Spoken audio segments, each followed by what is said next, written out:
ഇന്ന് September 10 world suicide prevention day. ഈ ദിനത്തിൽ നാം ഓർക്കേണ്ട ഒരു വസ്തുതയാണ് നാഷണൽ ക്രൈം റെക്കോർഡ് ബ്യൂറോയുടെ കണക്ക് പ്രകാരം വീട്ടമ്മമാരുടെ ആത്മഹത്യയിലുണ്ടായ ഗണ്യമായ വർധനവ്. അതായത് ഇന്ത്യയിലെ സ്ത്രീകളുടെ ആത്മഹത്യയുടെ 50% വീട്ടമ്മമാരുടെ ആത്മഹത്യയാണ്. പ്രത്യേകിച്ച് 25-നും 45-നും ഇടയ്ക്ക് പ്രായമുള്ള സ്ത്രീകളുടെ ആത്മഹത്യ. എന്താണ് സ്ത്രീകളുടെ ആത്മഹത്യയിലേക്ക് നയിക്കുന്ന കാരണങ്ങൾ?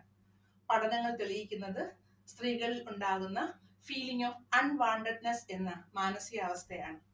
ജീവിതത്തിലെ പല സാഹചര്യങ്ങളിൽ അവൾ അനുഭവിക്കുന്ന തിരസ്കരണങ്ങൾ, ഒറ്റപ്പെടുത്തലുകൾ ഇതെല്ലാം ഇതിന് കാരണമായി നമുക്ക് ചൂണ്ടിക്കാണിക്കാം.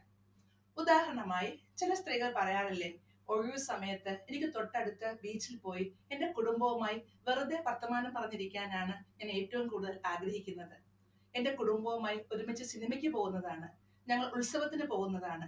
ഇങ്ങനെ നാം അവഗണിക്കുന്ന ചെറിയ കാര്യങ്ങൾ തുടങ്ങി ഗാർഹിക പീഡനം, ലൈംഗിക ചൂഷണം എന്നീ വലിയ കാര്യങ്ങളിൽ അവസാനിക്കുന്നു ഈ അവസ്ഥ. പിന്നെ ഇതിൽ രണ്ടിലും ഉൾപ്പെടുത്താനാവാത്ത, അവൾക്ക് വേണ്ടപ്പെട്ടവർ മറന്നുപോയ ബർത്ത്ഡേ, വെഡിങ് ആനിവേഴ്സറി വിഷസ്, ഇതിന്റെ എല്ലാം ആകത്തുകയാണ് ദ ഫീലിംഗ് ഓഫ് അൺവാണ്ടഡ്നെസ്. പ്രമുഖ സാമൂഹ്യ ശാസ്ത്രജ്ഞനായ എമിൽ ദുർഖിം 17-ാം നൂറ്റാണ്ടിൽ യൂറോപ്യൻ രാജ്യങ്ങളിൽ അടിമകൾ നടത്തിയ പഠനത്തിൽ ദ ഫീലിംഗ് ഓഫ് അൺവാണ്ടഡ്നെസ് അടിമകളുടെ ആത്മഹത്യയുടെ പ്രധാന കാരണമായി ചൂണ്ടിക്കാണിച്ചിരുന്നു എങ്കിൽ, ഇന്ന് കേരളത്തിലെ വീട്ടമ്മമാരുടെ ആത്മഹത്യയുടെ പ്രധാന കാരണമായി ദ ഫീലിംഗ് ഓഫ് അൺവാണ്ടഡ്നെസ് നമുക്ക് ചൂണ്ടിക്കാണിക്കാം. ഈ മാനസികാവസ്ഥ ക്രമേണ ആൻസൈറ്റി, ഡിപ്രഷൻ, സൂയിസൈഡ് മാനിയ എന്ന മാനസിക രോഗാവസ്ഥയിലേക്ക് സ്ത്രീകളെ തള്ളിവിടുന്നു.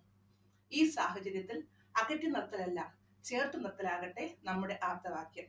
ഈ വർഷത്തെ സൂയിസൈഡ് പ്രിവെൻഷൻ ഡേയുടെ പ്രധാന ആശയമായ ടുഗദർ ടുവേഴ്സ് ടുമോറോ എന്ന ആശയം നമുക്ക് മുറുകെ പിടിക്കാം.